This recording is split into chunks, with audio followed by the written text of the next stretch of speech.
Hey guys, it's Megs. Today I thought I would take you down the long road that I took in order to find the best way to track my tips. I started in restaurants in 2014. My first serving job, I didn't track anything. I couldn't even tell you how much I made in tips during that period of time. It wasn't until I got to my second serving job, just shortly after in 2015, that someone had asked me how much I made per month or how much I made per week in tips, and I had no answer.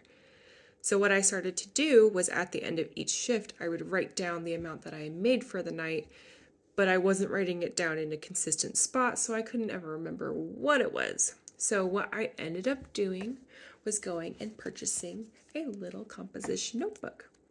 So, what I would do was draw in a little box, and it would have the day that I worked, it would have the time, and it would have the amount that I was making. And after 4 weeks of doing that, I was able to figure out what I was making per month.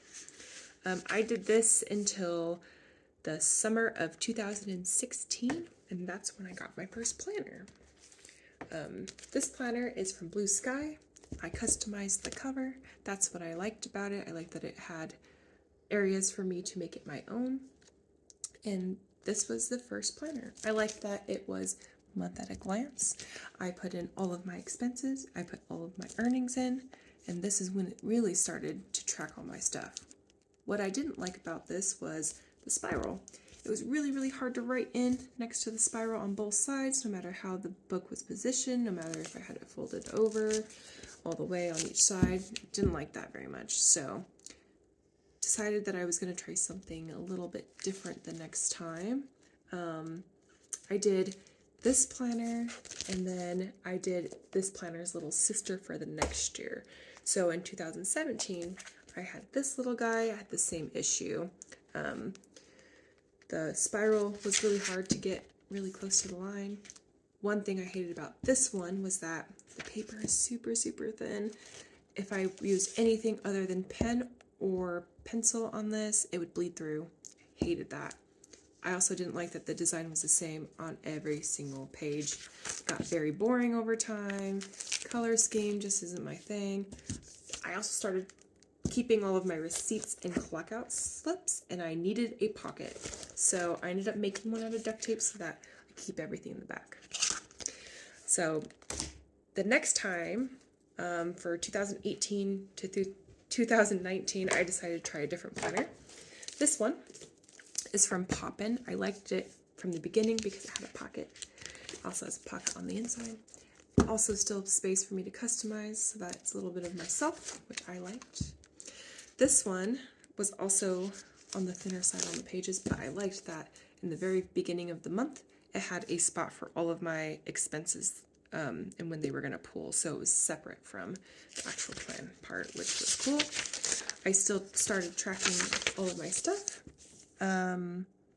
writing all of my tips in the corners like I still do. At the end of each month, I would write, I think I just, the last, I wasn't doing that yet, but I think towards the end, I actually started tracking some of my expenses. Yep, so I was tracking expenses at the end of this one. Also during this one, in 2019, I wanted to try my hand at bullet journaling. So I got the Lemomi bullet journal and tried my hand at it. I really liked the customization of it. I could pick my own colors. I could pick and choose which order I wanted the pages in and what I put on each page. Did this for a few months, but it was a little bit overwhelming because not only did I have to make sure I was putting everything in here, but I was also having to do all the boxes, plan everything, first do it in pencil, then transfer it over in color. It was just a little intense for me. So I decided that for me, I was going to stick with the planner and not deal with the bullet journal as well. So in 2020, I jumped over to a disc-bound journal. This is the one by Tool. I did this for 2020 and 2021. Found very quickly I hated the disc-bound. It makes opening and closing the planner a little bit more tricky. Hated it. Did all the same things. I just had different sections on it. I didn't have to put it on the side here, but I still went in and like put when things were due. I still wrote all my tips in the corners, and I liked that this I could put pages in any order I wanted, and so I didn't have to put them all in the same spot. I can order them however I wanted. Did the same thing in 2021, except I had a little bit of a change. In 2021, in this discbound journal, I started tracking and budgeting for an expense that I was spending every month. So in this one, you can see I start tracking my grocery, gas, and eating out, which was kind of cool. So I still do that now.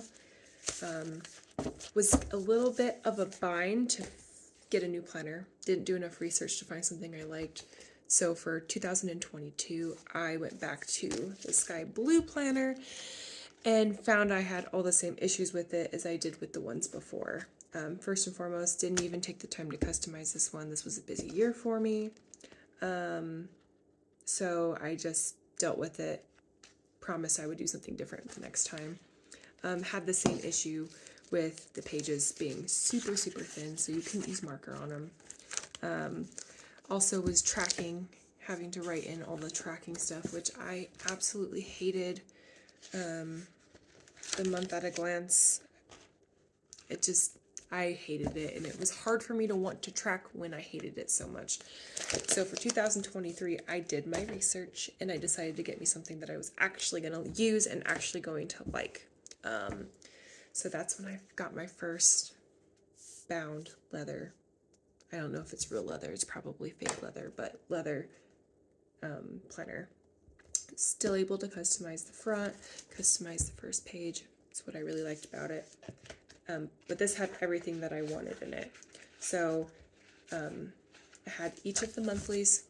I went back to writing in all my expenses, then also writing them in on the days that they're due throughout the month. That way I could keep track.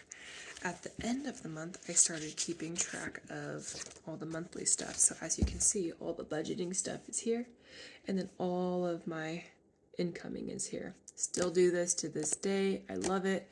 Track everything throughout the month and the expenses. Easy peasy. Had a hard time finding this the next year, so I decided to try a different brand of the same kind of bound book. This is the Paper Age.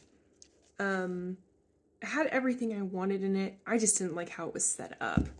So this was a little bit weird. All the monthlies were at the very beginning. They were all back to back. So in order for me to get to the weekly, I literally had to like flip through. So I had to flip from the front to the back, and I didn't like that. I also like the lines better because I can input all of my expenses without really having to think about it. All right, jump to this year, 2025. Went back to the mail book. Kept it really simple this year. Did not customize the outside or the inside. All I'm doing for the months is just picking a color and just doing the one color for all the monthly stuff. Super easy, super relaxed. Each month is so far a different color. Still writing my tips in on the corners. Have my expenses here, and then have all of my earnings in the very back of the month again, just at the bottom. All of my budgeting stuff for each week. That's it. So this is my tracking system for this year, and I think I'll probably do the same thing for next year. Thank you for allowing me to take you down memory lane.